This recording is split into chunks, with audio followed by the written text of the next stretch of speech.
In the period where I was transitioning from being a busy full-time nail tech to a full-time educator, I had a little uncertainty and fear, if you would, about losing touch with the world of nails. I know.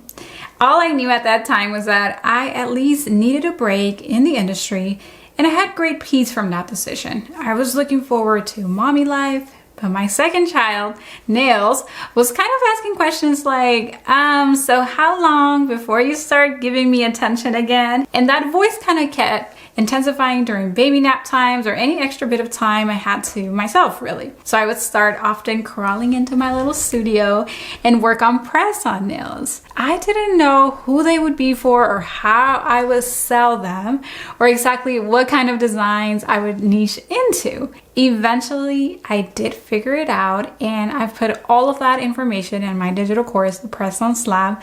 I'll link you to that in the description box below if you're interested, along with a code. And well, here I am, not a press-ons artist, but rather an educator, which I am most content with, by the way. But not to say a press-ons business is not viable. Like, it totally is. Imagine my shock when I found out a little subscriber was about to hit the $100,000 mark doing press-ons. Like, yeah, totally viable. Almost felt like I missed out for a second. Yet, I've heard the other side of things also when a whole bunch of nail techs considered this idea in 2020. They, on the other hand, were like, press-ons were a fail for me. I invested in designing, purchasing, and all of this stuff, and it didn't pan out. And my personal experience with press-ons business actually never came to fruition as I quit that venture to pursue something I felt more comfortable in, and that was education. And more specifically, digital education. But even as I would sit there designing and putting the business process of things together, I didn't feel it in me. I didn't visualize success in it. And I think the main reason for me is because I don't consider myself to be an artist first.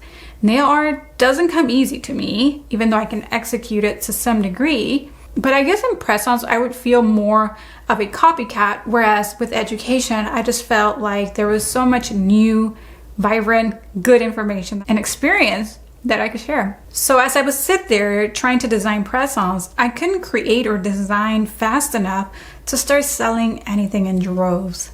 Yet, as I mentioned already, there are six-figure press-on business owners doing their thing. So I know that was a bit of a long introduction, but I thought maybe you could relate or are even feeling in the same predicament as I was. Like, should I start a press-ons business or not? That is why in today's video, I'm gonna share with you, based on what I've seen out there, who should start a press-ons business.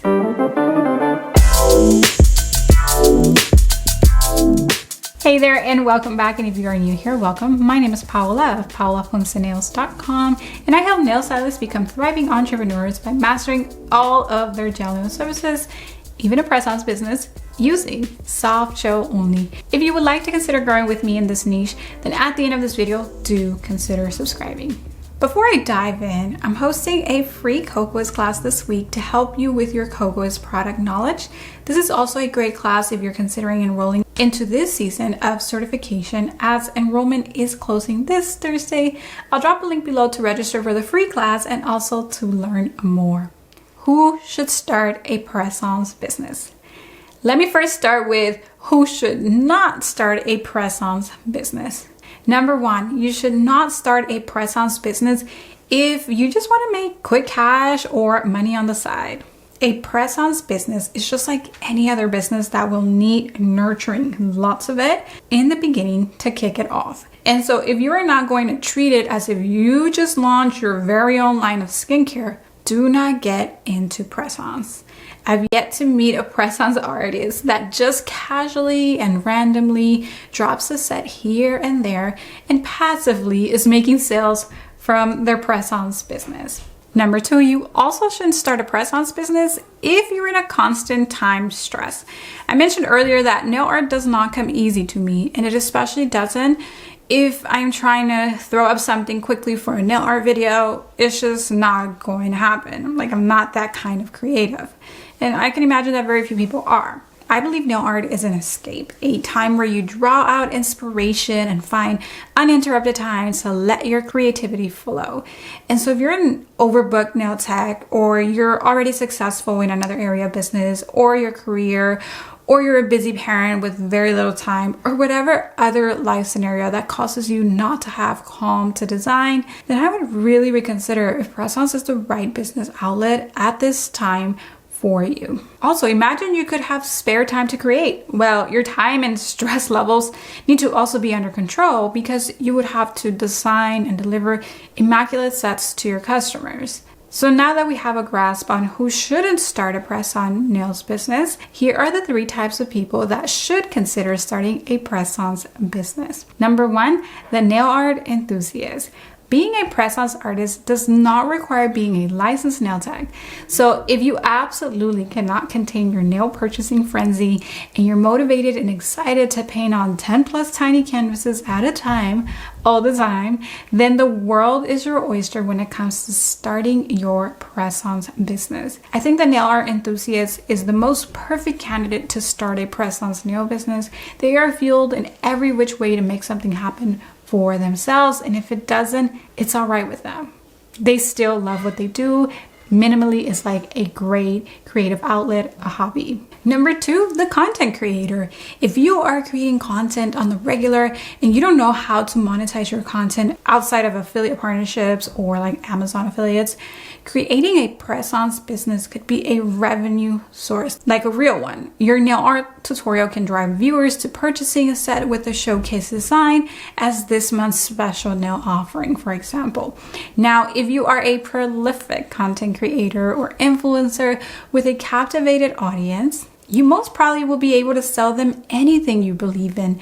And scary enough, often things that you don't fully believe in, but don't do that. I know this for a fact because this is what happened to Katie Masters, better known by her brand name Nail Thoughts. In 2020, after becoming a booked solid nail tech and slowly budding into an independent educator, she, like the rest of us, got 2020'd. And because Katie is like me, as in we'll go sleepless before we go hungry kind of thing, she gave the press-ons business thing a go. She picked a few of her wildly popular designs from her Instagram profile, among them her iconic tortoise nail art, rose quartz, and hand-painted peaches nail designs. She then painted numerous sets of these, packaged them in these super cute craft paper boxes, and in her first launch, she sold out.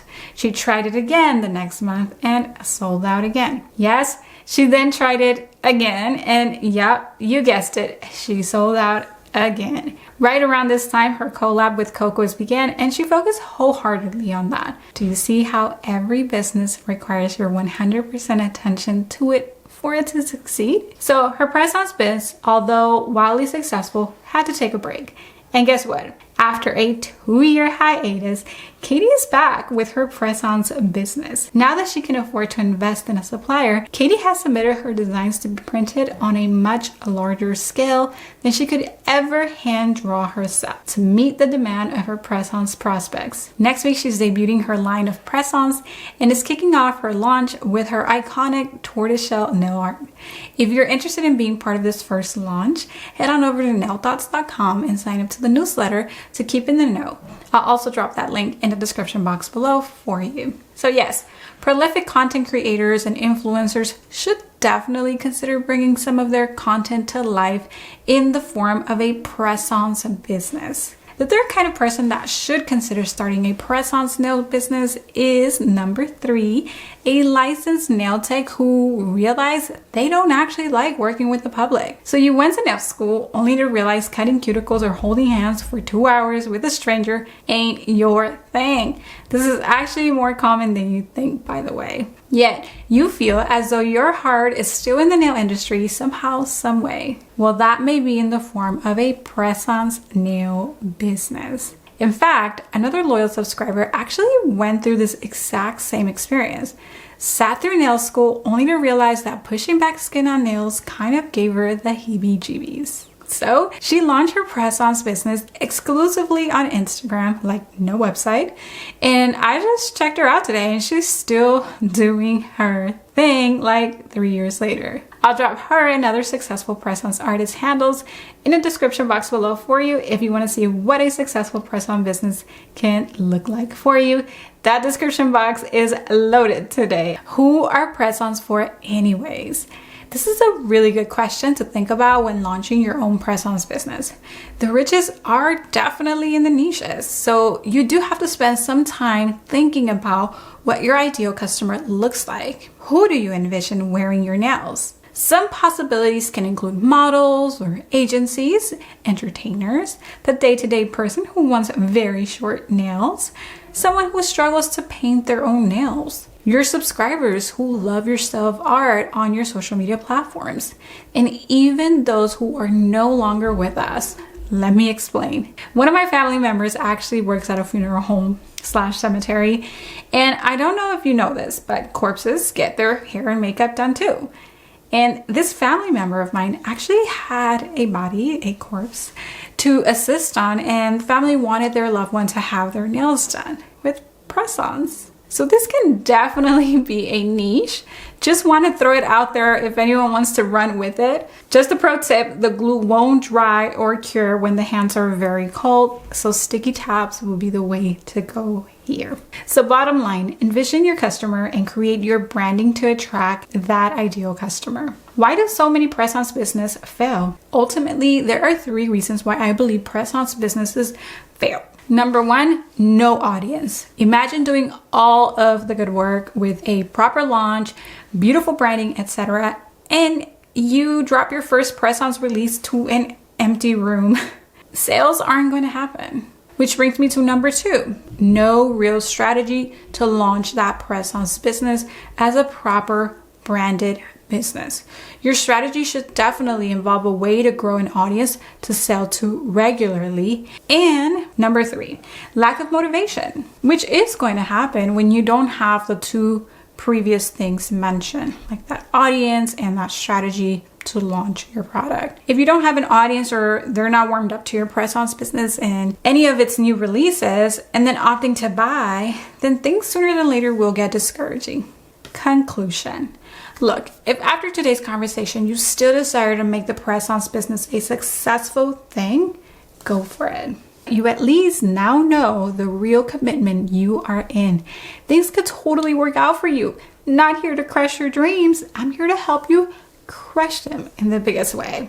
But maybe after today's conversation, you realize that a press-ons business is not for you, or it didn't work out for you because you are under time stress, or nail art doesn't come easy to you, or you don't have an audience to sell to quite yet, or you fill in the blank. Remember, a press-ons business is like any other business. It needs a proper launch and strategy to consistently drive eyeballs, prospects to your offerings, or it will not take off.